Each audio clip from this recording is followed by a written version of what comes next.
मेरा नाम आलिया है, लेकिन सब मुझे प्यार से जो भी कहते हैं। मैं 25 साल की एक खूबसूरत लड़की हूँ। मेरा रंग दूध की तरह सफ़ेद है।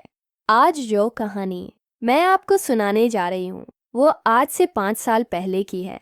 जब मैं 22 साल की थी, मैं एक अस्पताल में नर्स थी। बहुत से लोग मुझ पर मरमतने को तैयार थे, मगर मैं किसी पर तूजा नहीं देती थी, क्योंकि मैं एक शरीफ लड़की थी। जो कोई भी मुझे देखता, मुझे उसकी परवाह नहीं होती थी। एक दिन जब मैं अस्पताल पहुंची तो मुझसे पहले एक लड़का पहले से वहां बैठा था, जिसके हाथ पर जख्म था और खून बह रहा था।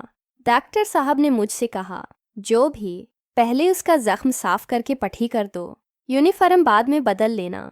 जैसे ही मैं पट्टी करने के लिए इस लड़के के करीब गई, वो बहुत गौर से मेरी तरफ देखने लगा। मैंने गुस्से में कहा, सिर पहले पट्टी करवा ले। उसने हाथ आगे किया और मैंने देखा कि उसके हाथ से बहुत ज्यादा खून निकल रहा है। जैसे ही मैंने उसका हाथ पकड़ा, वो मुस्कुरा कर बोला, प्लीज पट्टी रहने दो। आपके हाथ लगने से ही दर्द गायब हो गया। उसकी इस बात पर मुझे बहुत गुस्सा आया। मैंने जानबूझ कर जख्म को सख्ती से साफ किया, मगर इसके चेहरे पर वही मुस्कुरा हट रही। मैंने पढ़ी की और फिर जाकर यूनिफॉर्म बदलें। दिन भर में अपने मामूल के काम में मसरूफ रही। छुट्टी के वक्त जब मैं अस्पताल से निकली तो वही लड़का एक कार के अंदर बैठा मुझे देख रहा था।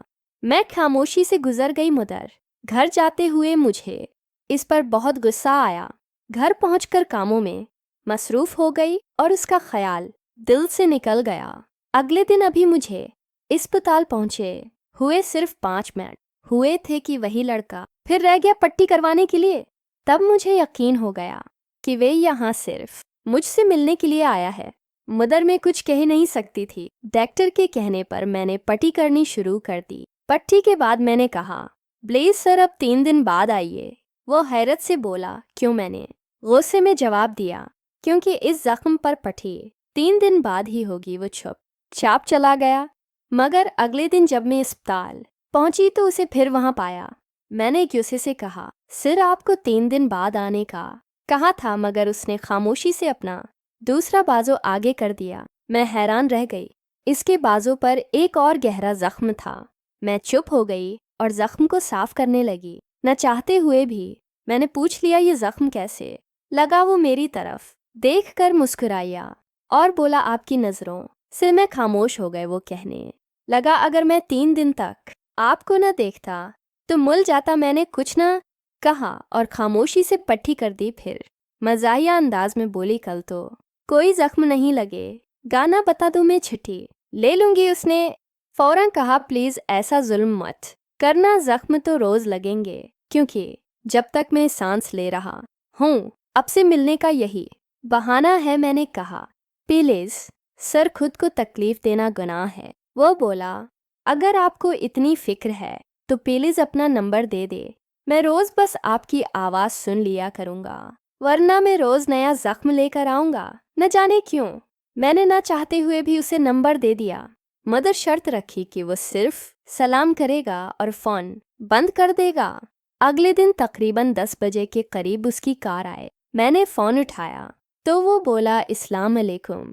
मैंने जवाब दिया, वालेकुम इस्लाम। कौन? वह बोला, जमील, जिसने पट्टी करवानी थी। मैंने फौरन फोन बंद कर दिया और मैसेज किया, आवाज़ सुन ले, अब कोई जख्म नहीं लगाना। फिर वो रोज़ फ़ोन करता और सलाम करके फ़ोन बंद कर देता।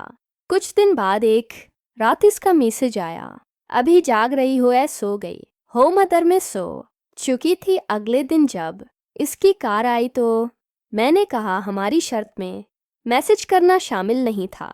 वो बोला, मादर, रात को दिल नहीं लग रहा था तो मैसेज कर दिया। मैंने पूछा, रात को क्या हुआ था? वो बोला, बस आपका चेहरा नज़रों के सामने था। अब हमारा रोज़ रात को बात करना मामूल बन गया। एक दिन इसने कहा, जो भी एक बात पूछूं, बिरा मत माना। मैंने कहा, पूछो। वो बोला, अपने जिस्म का साइज बताओ। मैंने गुस्से में कहा, नहीं जमील, हम सिर्फ अच्छे दोस्त हैं, ऐसी बातें नहीं करेंगे। मदर वो मनते करने लगा और आखिरकार मैंने बिठा दिया।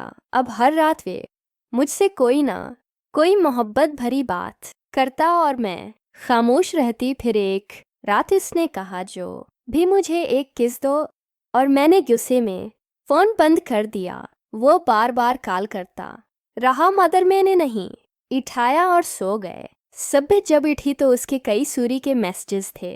मैंने जवाब दिया मगर वो सो चुका था। अगले दिन जब मैं अस्पताल पहुंची तो जमील वहां मौजूद था। उसके बाजू पर जख्म था। मैंने पूछा, ये क्या क्या तुमने?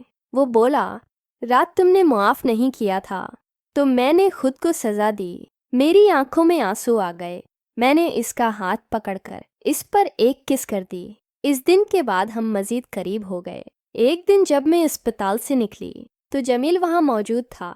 इसने कहा, आज मैं तुम्हें कहीं ले जाना चाहता हूँ। मैं पहले तो हचकचा मगर फिर मान गए। हमें एक खूबसूरत जगह गए जहाँ हमने मोहब्बत फिरी, बातें की। इस दिन के बाद हमारा रिश्ता और भी मजबूत हो गया और हम दोनों मोहब्बत में मुकम्मल तौर पर खो गए।